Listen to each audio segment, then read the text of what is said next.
as in business, so in life, regulations have triggered staggering fundamental changes impacting our life and processes like never before. There are millions who are reaping a very rich harvest of opportunities, and then there are bystanders, many a times more watching in amazement, unaware of the long sweep of this emerging spectrum. Hi, my name is Sushant Gupte, and on behalf of World Construction Today, I welcome you all to yet another intriguing session, this time around on regulatory intelligence within the construction arena. I have with me Mr. Stuart Lacey, the Chief Executive Officer of Labrynth. So, without much ado, I would like our esteemed guest to introduce himself, his organization, and of course, his expertise before we take on the questions. Over to you, Stuart. Great. Thank you very much, Sushant, and great to be with everyone today. I appreciate the opportunity. As mentioned, I'm Stuart Lacey, the founder and CEO of Labrynth, and we're also the company behind the Red Tape Index, which is something we might have time as well to chat about today. Labrynth was born specifically to solve probably the largest bottleneck to global growth and opportunity, and that's regulation. And I would imagine that many of our listeners today probably have, in their own worlds, bumped into the red tape, the quagmire, the challenges, if you will, of what it's like to get a project or infrastructure or any kind of technology or opportunity to see the light of day. I believe we live in an abundant world, but the challenge is we have very antiquated structures in many of our regulations. And the reason Labrynth has been born is to literally bring to the table modern AI, the kinds of systems and opportunities that can clarify, simplify, and in many ways cut the red tape, and then allow economic growth, prosperity, and job creation to continue without all the burden and the challenge of historically what is a very difficult thing for human beings to manage. Now we bring AI as an augmentation with humans in the loop and intelligence to kind of cut the red tape and start the green lights, if you will. Right. So to begin with, Labrynth looks forward to establishing global best practices within regulated industries. Could you please share a specific example of how your platform has created an interoperable framework between jurisdictions in this case?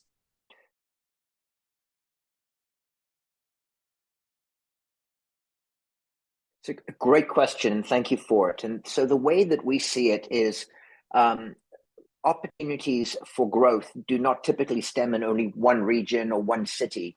More often than not, great companies with incredible products. And let's give you an example like Waymo, for example, right? They want to provide the opportunity for self-drive, but if they were to fight the regulation or find a way to accommodate to those regulations in one city, chances are they're going to want to deploy in another city and another city and another state. And as they do that, it's not optimal for them to have to restart the regulatory process each and every time. So when you take that and you bring it to an AI model, we can train a model to learn not only how to do that well, but we can also train the model on what great looks like and on the unique requirements for each city and state. If that's done well, the model has learned that. And now if Waymo wants to move to additional cities and states, it can do so. And the marginal work involved trends to zero with time because the model's learning that. Do 10 cities in California, you can probably do California. Add 5 or more, you can do many states. And then interestingly, what about if we train the model as well and bring in the ability for it to work in Berlin in Germany and Singapore and Australia? Now you've got a interoperable platform where those kinds of technologies can scale between jurisdictions and countries on what we call regulatory rails. And I'll give you an example. When I was building a data rights company, Sushant, we focused on GDPR. You're probably familiar with the global data privacy regulation. It was the strictest and still is to many measures data privacy framework in the world. We built our solutions to that spec. That provided interoperable rails to then take that solution to over 100 countries that said, if you meet GDPR, you exceed our requirements. So if we can take that concept of building to the highest spec, the best quality way through which we can manage regulatory satisfaction or equivalency, now a technology or a medical opportunity or an energy provider or a financial company can now, in our example with construction, permitting, licensing, certificates for occupancy, These can now move with large global operators, where if they can meet that requirement, which we can automate, they can now be installed in a multitude of places, which gives them the ability to grow globally.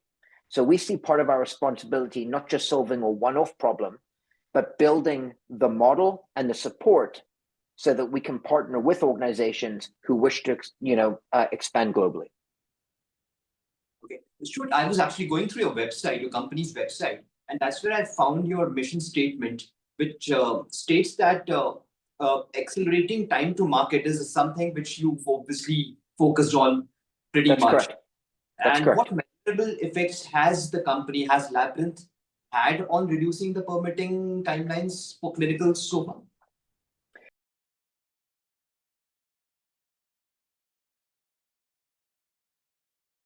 So great question again, and thank you. And we've already seen timelines being cut by 30 to 40% in only the first few months. Our target is 80 to 90. Now, in our next deployment, we have a very large energy company as a client in nuclear energy, kind of modern energy. We have a city in California as a client, and we have a construction company as clients. And if I use those three to give you an idea from energy to city to private, what we're seeing is performance beyond 10x already. So I'm not yet able to establish that as our kind of blanket level promise, but that's what our goal is. And the way that we see that occur is in many of these instances, the work involved is largely human, and that we can automate a lot of it, but it's the judgment, it's the oversight, it's the compliance, it's the high level human insights and expertise that still need to be added. So if we can solve what we call the 80-20 rule, you're probably familiar with that, we can take away all the difficulty, complexity, all of the 10 million lines of code of the California, construction, rules and regulations, and we can simplify that down so that as human beings, we're using our gray matter on the things that are the most important, and we're not suffering all the drudgery work. So that gain in 30, 40%, I want to just point to three big outcomes. Number one, we can get to market faster, which reduces cost, risk, delay, opportunity cost, and all those things that have been added up to about $1 billion or more of the hidden costs in regulatory delay for construction, infrastructure, etc. The second thing we can do is we can also provide tremendous clarity and transparency in the process. What that means is regulators get better cited, cleaner, and what we call golden quality, immediate first-time filing, rather than all the dreaded kickbacks and loops. What that means is we take all of that issue of having to file and get a kickback and having to test and kickback, and we can compress that into best first-time filing. And the third thing we do is we have an aligned incentive model. Too many companies in the world, as you will imagine, have to use consultants and lawyers to support them in all this work. Unfortunately, many of those bill by the hour, so actually delays, unfortunately, suit their revenue model. We're the first in the world to do a platform which is fully aligned to outcome-based pricing. What that means is a faster, better, cleaner that our clients get it and our customers get it. Not only the better for them, the better for the taxpayers, the better for the city, the better for the county, the better for the stakeholders in that community, the people that want to move into those buildings, the tradesmen that are waiting to work. And so we see it as a new paradigm in value chain across a much wider spectrum. Got it. So cities partner with Labrynth so as to attract shovel-ready investment. What investments do municipalities gain by adopting your platform?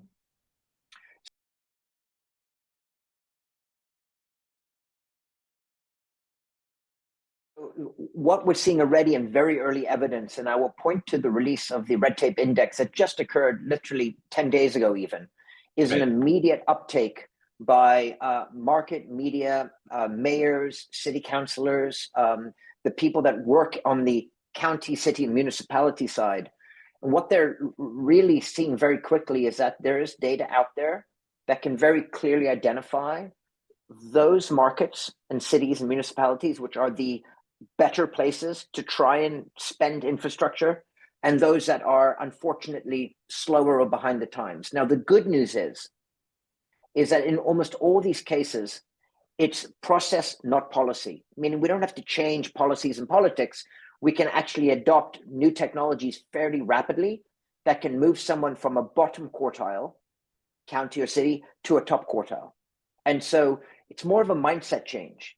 And I think in the world of artificial intelligence, we don't need to be fearful of it. We're not replacing jobs, we're augmenting and helping make a process which is very delay-oriented, piles of backlogs and paperwork into a more elegant, easier to understand process.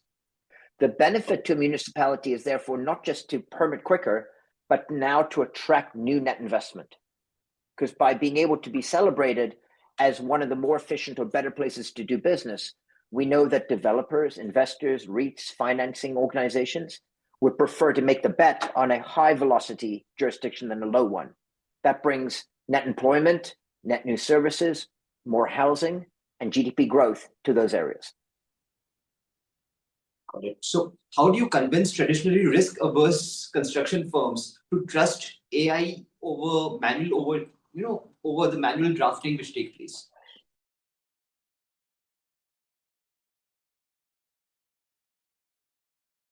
And if you go back in time, there's a quote that any technology sufficiently advanced looks like magic. You've probably heard that amazing quote, right? Yeah. And the first time you might have grabbed an iPod or iPhone, you were probably amazed by what it did, right? We're now in a world where not many people don't get that sense of amazement when they work with a ChatGPT or something. They're like, this is crazy. The value is available today. And so in our actual deployments with live clients, we have systems that allow them to validate their application before filing it. Okay. So you take a trained model, you train it on best practice application. So now it knows the regulations and what great looks like. The model can now pre-draft your application before you've done anything. With a pre-drafted application connected to your data, you can now pre-validate it against what great looks like, meaning before you file, we can help you understand what an amazing application looks like, and we can help repair it or improve it. Now what happens is the very first time you file what is effectively a ready to approve permit. That changes the game.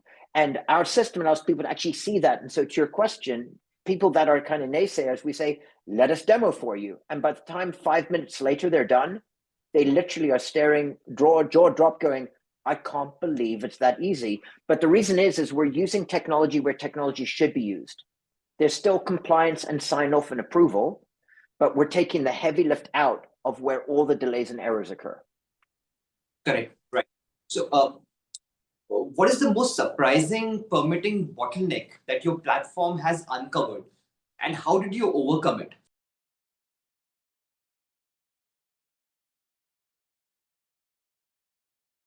That's a great question. So I'll give you an example. Right now, we're working with a city on the American of Disabilities Act. So that's a law in the United States, which requires that if you've got a toilet or a bathroom that is for disabled people, there have to be room for wheelchairs and all that kind of, it's very complex. The margins are like inches here and heights. And as a result, usually what's happened is a complex architectural schematic has had to be poured over by human beings, checking every line of that code one by one. Does it meet, does it not? It's a very laborious thing.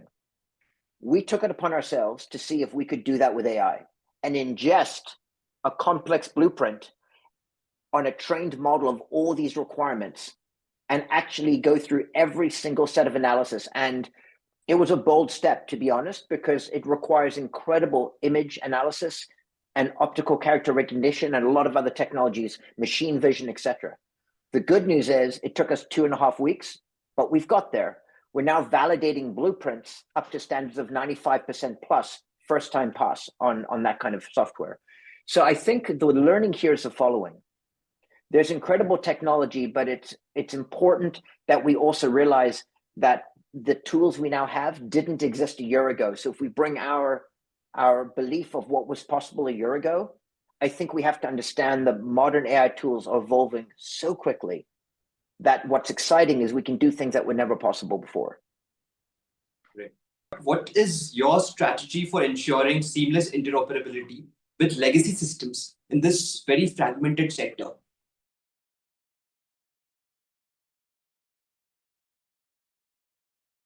Yeah, Great question again.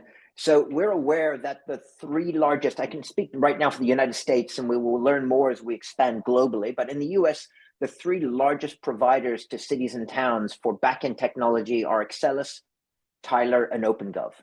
So one way, of course, is to make sure that we can API integrate with them so that they can easily take our information. But I show you what I think is more of the modern way to deploy, which is how we do it. Right. If you think on one side of a bridge, you've got all construction, architects, engineers, developers who need to file permits.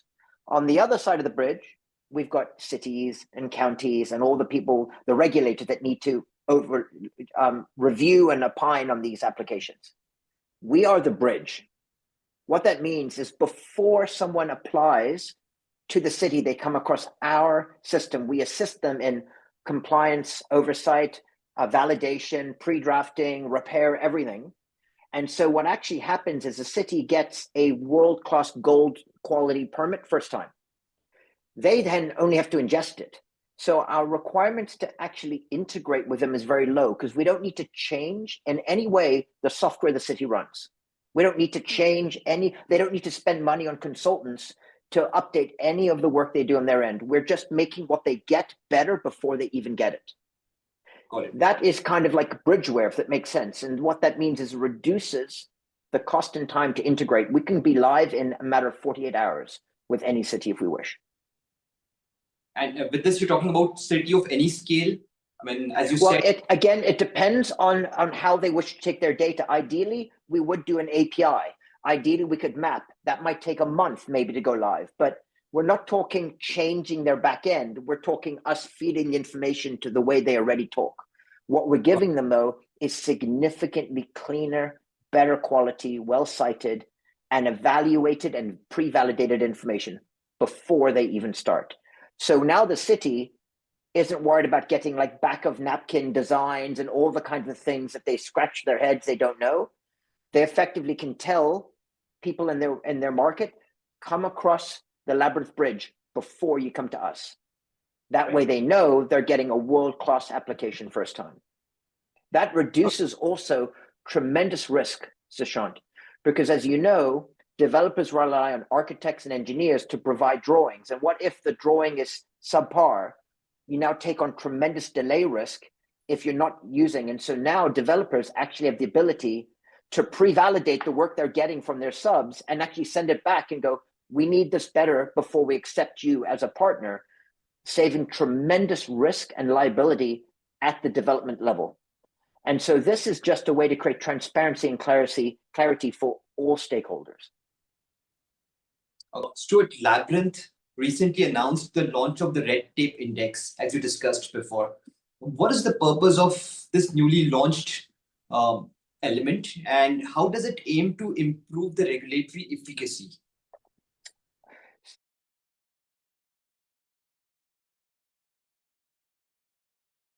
So we're very excited about the Red Tape Index. It's an opportunity for us to be of service to the market. Data exists. There are 175 plus public data sources that we could draw from in order to build a methodology in order to be able to rank at the level we're ranking.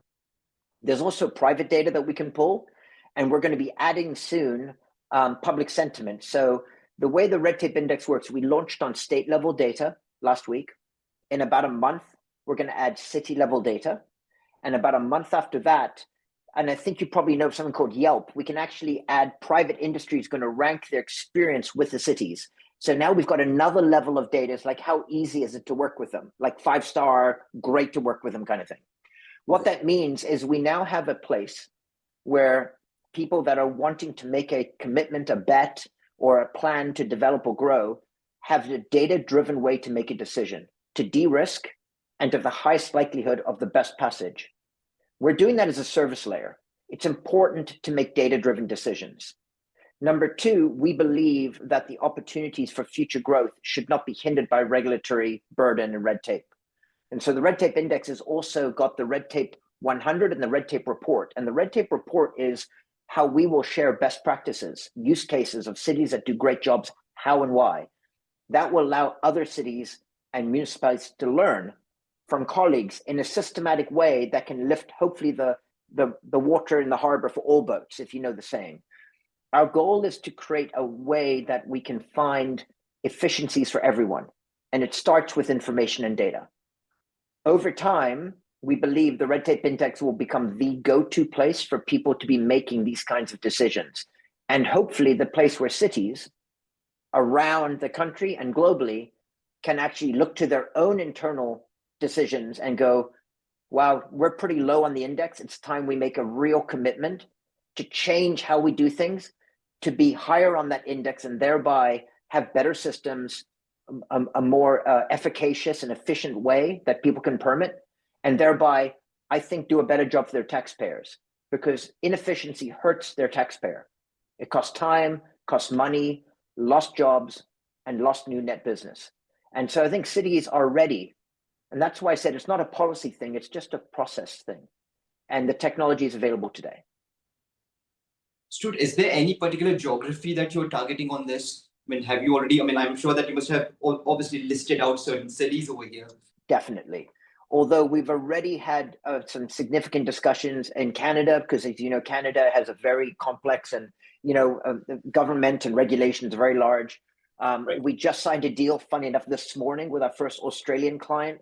We're in discussions with some European clients. In fact, I'm going to be in Europe in about 3 weeks in several countries meeting. And so, it's very important. We're only 120 days old. And so although we had our first client in 3 days, although we're a vibrant company and growing very quickly, we don't want to run before we can really do an amazing job. And so our focus right now is to do an extraordinary job with US and maybe North America, and test out some other markets, and then probably add new markets in 2026. All right. So why Labrynth? I mean, is there any specific reason that you had in mind before coming up with this name? I'm sure this is a very beautiful, a very exciting name to have, but then anything specific you had in mind? Yeah.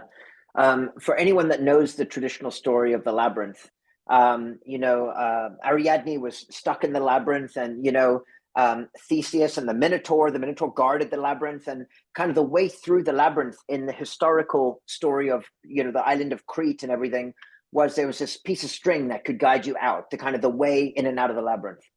Yes. And I found in 20 years of working in regulated markets with a lot of regulation that most people feel they're stuck in a labyrinth. They've got dead ends and corners, they don't know where they go. And it's a very frustrating, very slow process of trial and fail. And sometimes you feel you're making no forward progress.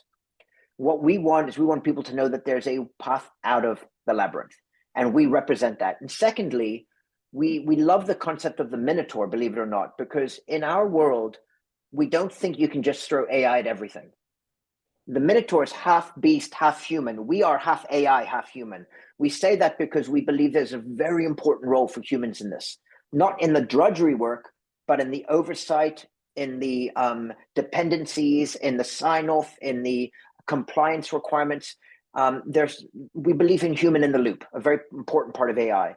And so we've designed a system to accommodate to the importance of compliance and legal and everything on the humanistic level at the company and at the regulator, where we can then automate the balance. And so the Minotaur is a little bit of a play on that combination as well. And so I love the brand and the idea, but it speaks directly to what we're trying to solve.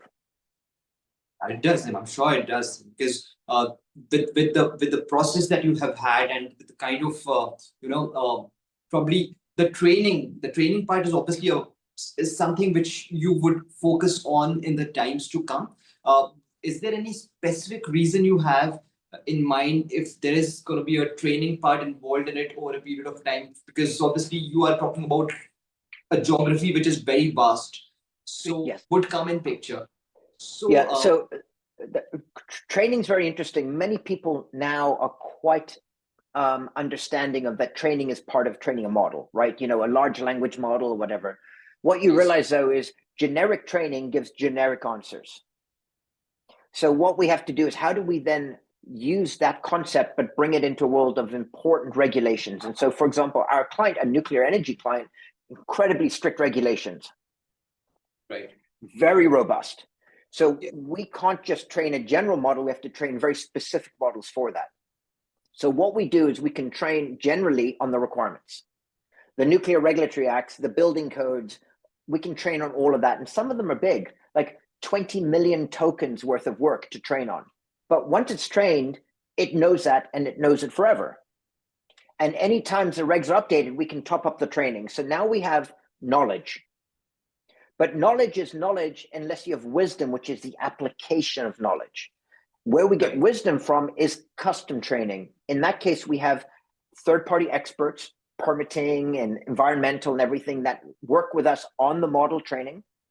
We take precedent, which is prior filings that the regulator goes, this is a great example of what we'd love to get every time. They know that. We can train the model on that. We can then also train the model on subtleties like local, jurisdictional, regional, and on our client could have custom training, their risk threshold, their comfortability. The custom training now becomes the wisdom, the intelligence layer on top of the general training, which are the rules. Right. Now this model knows what great looks like. It knows what's right and what's wrong effectively. It knows what's in scope and out of scope. It knows the risk. And now it's ready to pre-draft. Before you've done anything, you can click a button and have your pre-draft done. Right. Very interesting. The great thing about that is even better, is I believe in democratizing access. I believe in the access of technology for greater good. The cost of training a model upfront is very high. We've heard about that with the Mag 7. The cost of custom training is very custom for that client or that requirement. But after that, the cost of every other deployment, going back to your first question about scaling globally, trends over time to close to zero. That makes us both ordinarily profitable business because our margins will trend to 100%, but also allows us to do it at a price point which is about 20% of market cost. That is an incredibly compelling now narrative in the market because not only is it quicker, not only is it safer, not only is it clearer, not only does it de-risk you, but we can do it at a fraction of the cost of what you're currently paying. And that is the beauty of kind of the modern world of artificial intelligence. So we really are committed to the model training because it allows the cost of it over time to be significantly cheaper for all the other people that want to sign up. So Stuart, exciting times ahead. Very, very. You know, there's political will. You know, there's a lot of, like if you look at the AI policy just recently sent out by the White House, the action plan, the #1 line on the top of the beginning is cutting red tape, right? We know that there's too much regulation. There's 20 million lines of regulation in California alone. But it's not just a US thing, it's global, right? World construction is a global opportunity.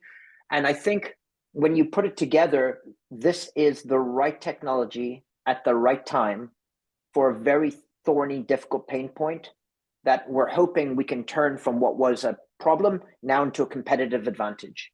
People that change this way will move very quickly, either whether they're cities or counties or municipalities, or if they're private individuals, to be able to be drivers of economic growth without all of this red tape and bottleneck and cost and risk. And so we think that's a very important proposition for helping drive the global economy forwards. Stuart, so with this, we pull the curtains down on the very informative and eye-opening session that we've had with you. Once again, Stuart, it was a pleasure talking to you, and I hope that we look forward to, having such discussions in the near future as well. So this is Sushant Gupta on behalf of World Construction Today signing off. Thank you so much for your time, Stuart. It was a pleasure talking to you. Thank you very much. I enjoyed it.